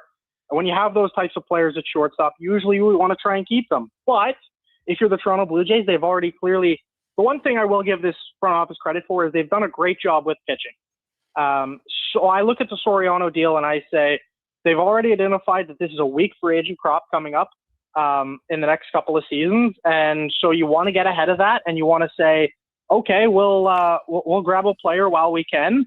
In Soriano, who's a good pitcher. He's obviously had a great start to this season. Was frankly the best pitcher in baseball through the first month and change of the season. It's a guy who's got some great stuff, who you think you can develop a little extra out of. I don't love the deal because you are giving up a player of Arjun Namala's caliber who, like I said, I think he can be a really, really good player. Now it's up to the Angels to develop him, and will the Angels do that? The jury's out because they have never been able to develop players. No, but one thing that the Angels did do is they finally, made a deadline, worth talking about because they offloaded a bunch of fringy players and guys who can play. Don't get me wrong, but they're not going to win with Hoppy as their catcher, and they're not going to win Soriano as their ace either. With the Jays, do you like Cease, Soriano, and Savage say as your top three next year? I love that. I think it's a great top three, right? It's just going to be about the Jays finding a way to fill out the rest of that, right? And you're going to have probably some combination of Cody Ponce and now Spencer Arrighetti as a result of the Dalton Varsho deal. I like what you're seeing out of the Jays. I thought they had a pretty good deadline, all things considered. I know the Gausman trade's the one real black spot. Like that's what I look at and go, oh my God, like, are you serious? But the rest of it, like, giving up Namala, it's a lot to give up, but I think you're getting a really quality piece.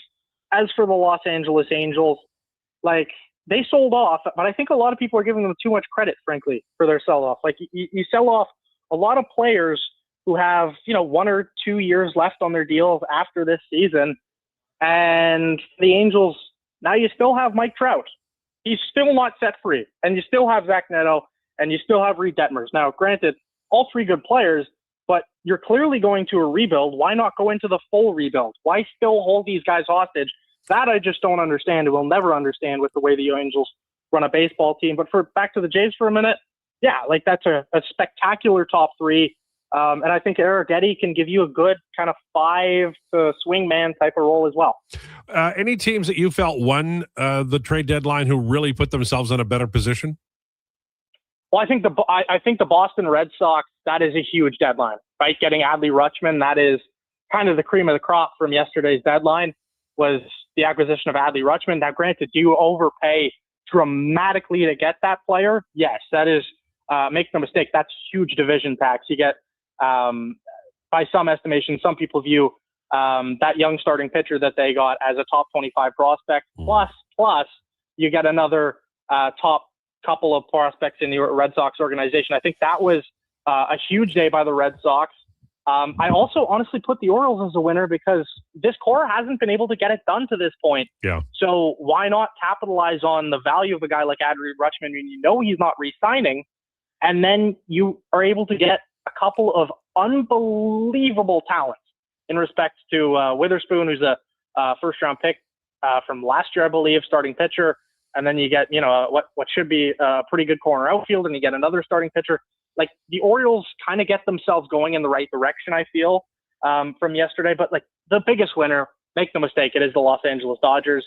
Anytime you can get Tarek Skubal, you win the deadline. Like, you win, just hand them the World Series, it's over. And then you get, like I said earlier, Chris Bubich, who I know a lot of casual baseball fans aren't exactly familiar with him, The last year is an all-star, had a 2.5 ERA. This year it's just over 4. But, man, he was a great lefty reliever before transitioning into a starter with Kansas City. I'd expect him to go back to a left-handed reliever. Or the Dodgers could just reinvent the game and say, hey, 10-man rotation. Let's try it. Yeah, certainly get enough rest in between. So how are you now? The Jays are you obviously went to see them. You almost saw a home run in Toronto from Vladdy.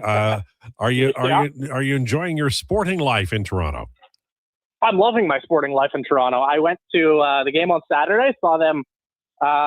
They had a nice win there on Saturday. I was there for Kevin Gausman's last start, which I did wind up getting the Kevin Gausman jersey. It was kind of that the legacy jersey. It was a great time. Everybody in the stadium was standing on their feet for Kevin Gausman. That's a guy who gave his heart and soul to this city, to this country. He will forever have a special place in my sporting fandom, and I think he frankly should in every single Jays sporting fandom as well. As for Saturday, I mean, that game was so tough to watch. And then you watch Luis Arias just spike one right into the dirt with Kazuma Okamoto at first base on Sunday. That one was tough to watch, but happily I was in a suite and I was having some fun, and it was an absolute blast. But the sporting lifestyle, the city of Toronto, for the first time visiting over here, I think we Albertans maybe give it a little too hard of a time. All right. Well, you'll have to answer to that when you get back here. Listen, enjoy the rest of your time. Really appreciate you taking time out of your vacay to talk to us. Yes. Thank you, Al. Thank you, Edmonton. And we will see you back in a couple of days here. All right. Sounds good. There he goes. Donovan was kind enough to, spend a little time on his vacay. I don't know if Josh would do that. Josh is sort of, a little bit protective of his time.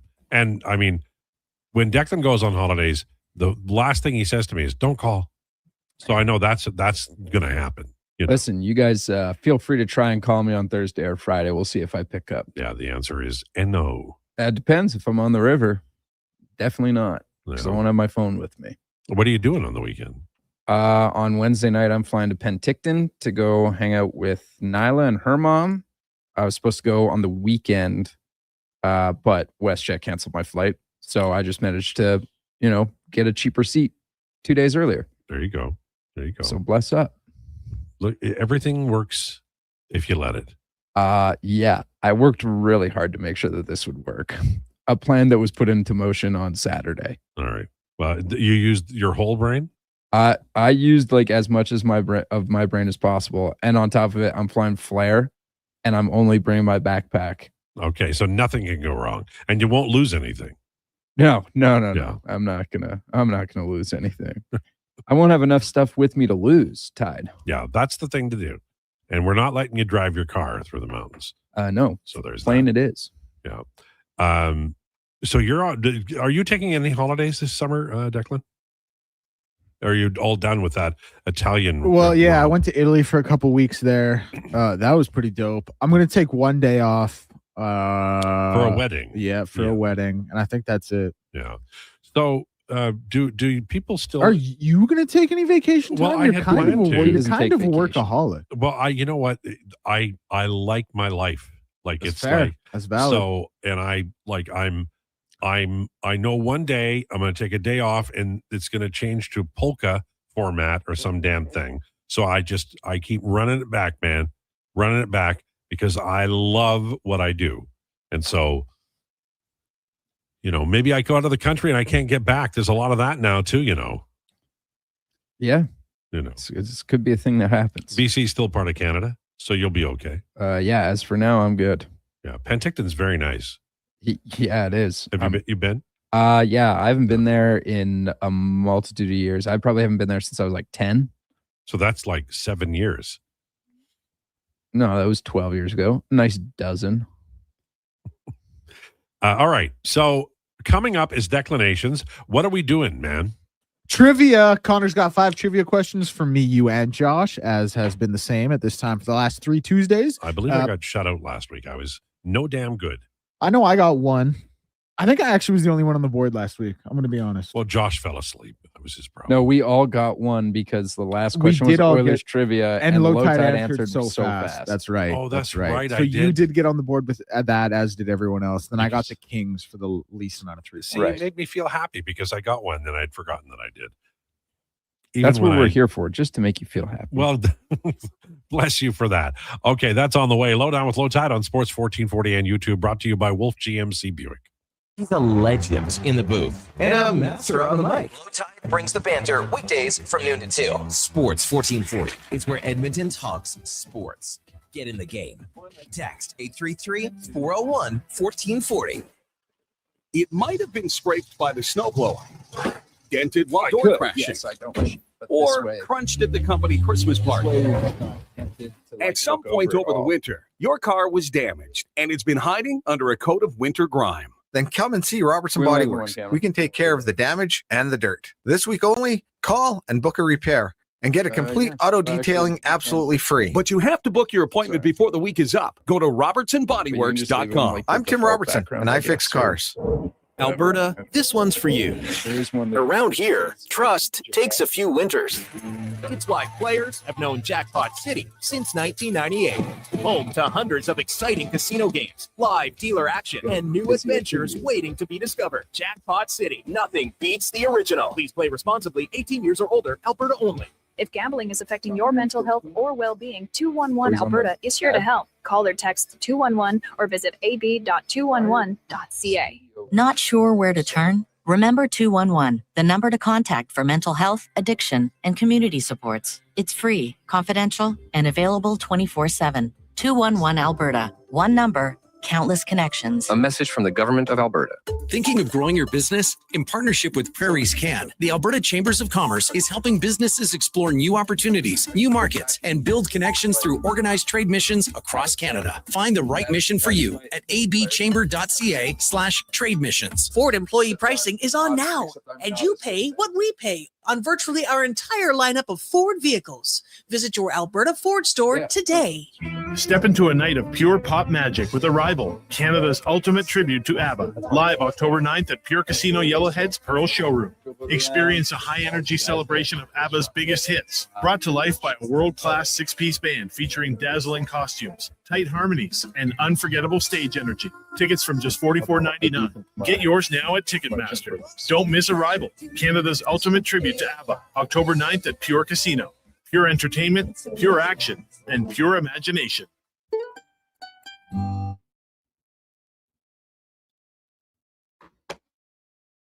You need the lowdown? It's with Lowetide right now on Sports 1440. Presented by Wolf GMC Buick. We're making it easy. WolfGMCBuick.com.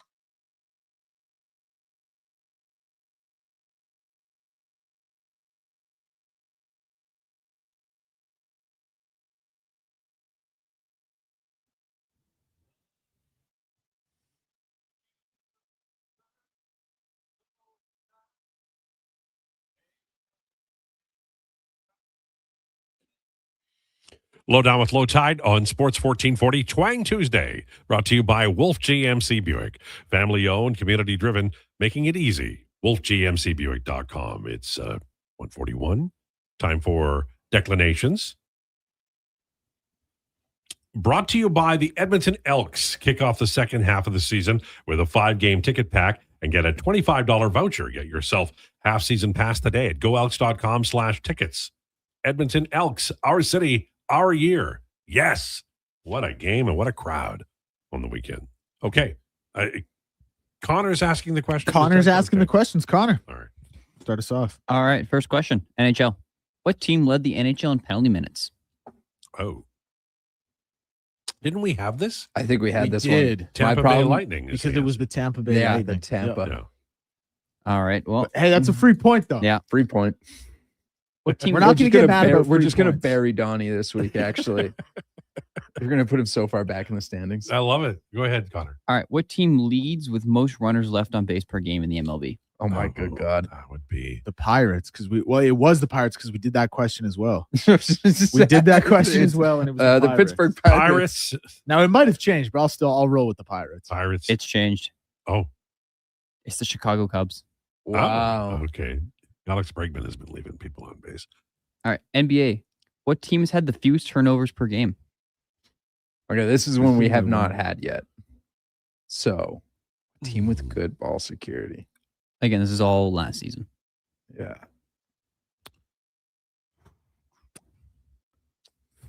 It's a good question. This is a great one. The least turnovers per game. I'm trying to think of a team that has a really low possession rate for one, and then a team that's obviously just responsible. Like what team really takes that shot clock down and just plays within like a good offensive just a structure? real like grind it out. Yeah. You also have to be aware of like who had a rookie starting at guard and all these things. So you know what? I will go with the world champions. Give me the New York Knickerbockers. I was gonna go with the Knicks as well. I don't think I am. I think I'm gonna, but that was my Jalen first Brunson, thought as responsible guy. I'm just gonna go with the Thunder. Damn, that's probably the right answer. I actually did think Thunder, so I'm going to say Thunder as well. It is the Boston Celtics. Okay. Damn. Yeah, I could see that. I thought the Boston Celtics. I was lying about thinking. All right, to the NFL. What team made the most field goals last season? I don't know.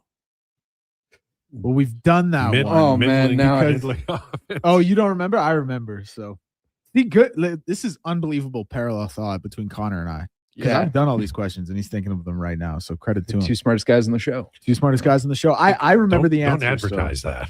They're the two smartest guys on the show. I'm Declan Krueger, and I'm talking about and Connor, the intern. Connor Spivak, like Sergey. All right, do you guys have guesses? Because he's going to go from Connor the intern to Connor the owner by the time he's pretty done soon here.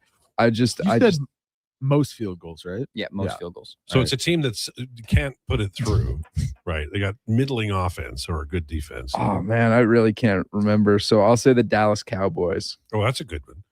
Except I think that was my guess last time, and it was wrong. I'll say the Rams. The Saints. Damn. Nope. Oh, it's the Chicago Bears. Oh, right. Okay. Yep. I remember. I think we this did have question. that question, and it was the Chicago Bears. Well, it was. Good job, yes. Deck. Thank you. We're still all tied at 1, right? All tied at 2. All tied at 2. Oh, right. Yeah. Okay. All right. All right.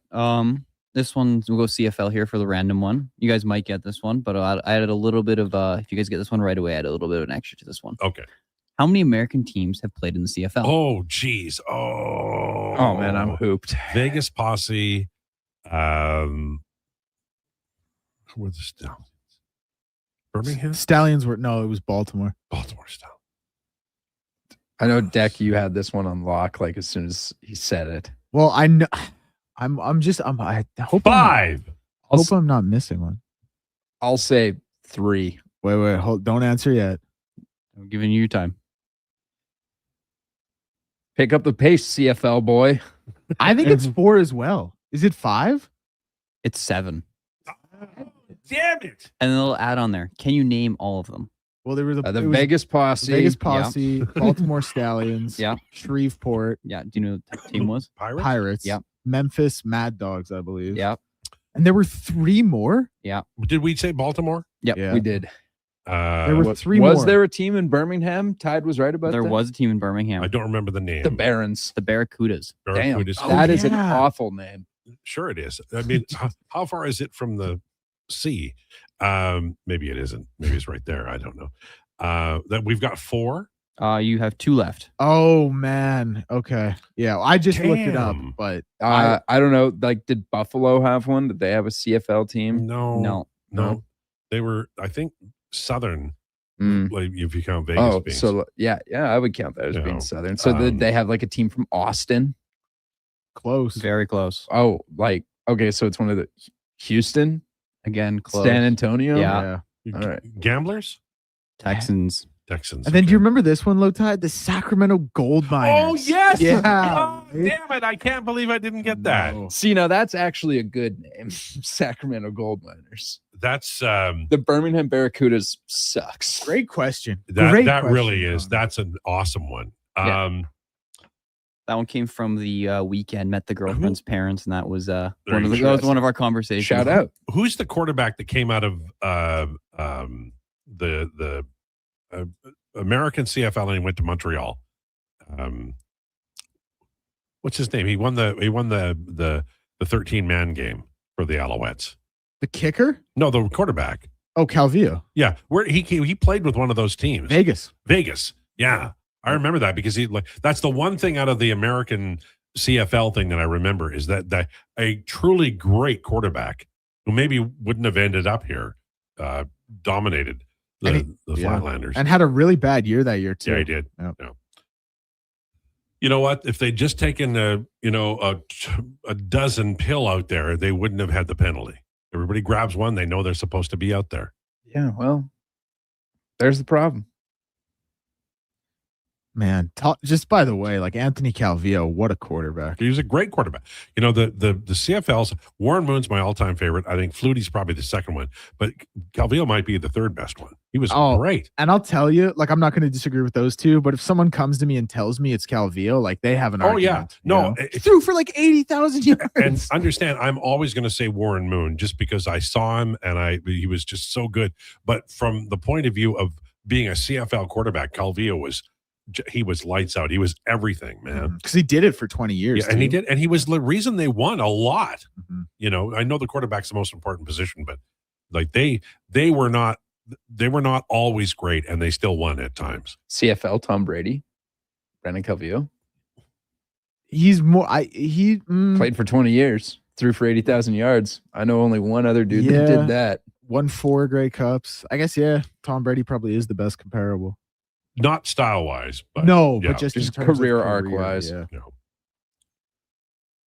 That was good. That way, you are valuable to this show, young Connor. I appreciate that. I'm glad. Yeah. It doesn't come with any money, but we appreciate you. That's right. This internship is still unpaid. So are you, when's your month up? The 28th, I think, is my last day. It'll be that Friday. So now I know often when people come here, and they work on this show and they're an intern, they get offers from other radio stations and to join boy bands. So where are you, are you open to both or? Yeah, big boy band guy myself currently. Okay. Yeah, you could be the next definitely JT. Music talent. He's looking for the Joe Bros to get back together, but then be like, we need a fourth one. And their fourth brother just isn't cutting it. Right. So they have auditions. You have to change last name to Hansen. Exactly. So it's 1:50. We're done. Is there anything we didn't talk about today in the world of sports that people tuning into the show either live or by podcast will go, damn, they didn't even mention Mortal Glingdong. Bijan Robinson signed a deal with the Atlanta Falcons today, so that should end his hold-in. It makes him the highest paid running back in NFL history, and he's getting paid the same amount as Nathan Eovaldi. Just so you know. What a pull. just so you're aware. He's just getting paid the same amount as Nathan Eovaldi. Who's a pretty good pitcher. He's pretty good. Yeah. Rowdy Roddy says, no, Calvillo played for Baltimore and won a Grey Cup with Baltimore. No, that's not true. Listen to Feels CFL true. boy from who texted that in? It actually feels No, true. he though. never played for Baltimore. The year Baltimore went to the Grey Cup, that year they lost to BC in 94. I'm just looking up who the quarterback was. It was Tracy Ham. Oh, yeah. Great quarterback. Yeah.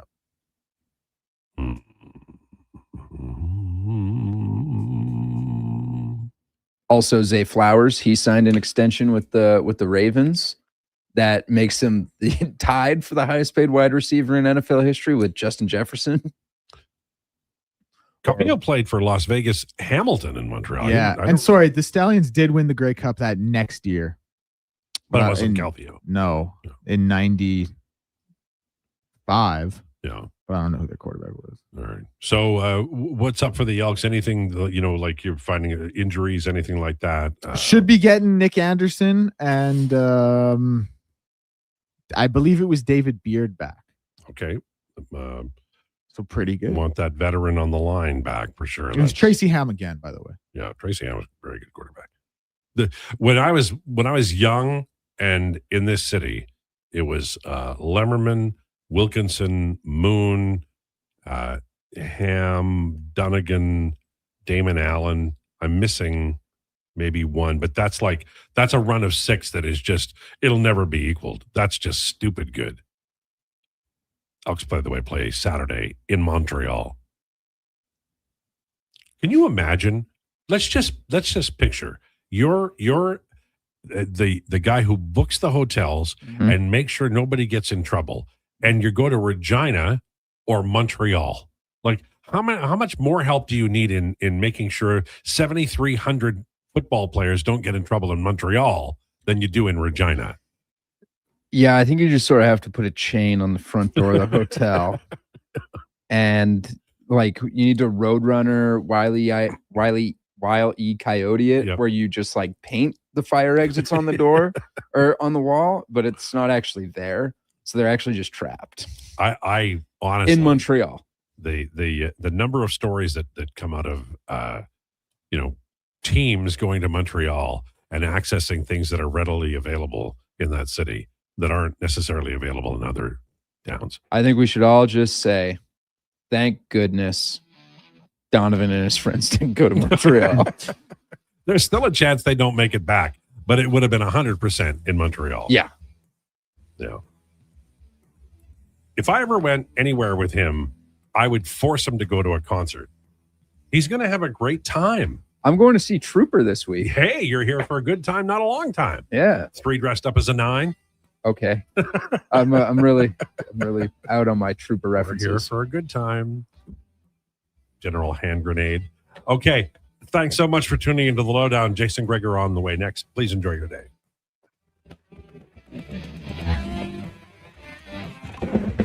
This is the Sports 1440 update. Brought to you by Sean Cunningham of Remax Real Estate. For your next move in the Edmonton or area, call or text Sean directly at 780-265-0165. That's 780-265-0165. NFL news, Bijan Robinson signing a 3-year, $75 million deal with the Atlanta Falcons. Zay Flowers, a 4-year, $140 million extension with the Baltimore Ravens with $108 million guaranteed.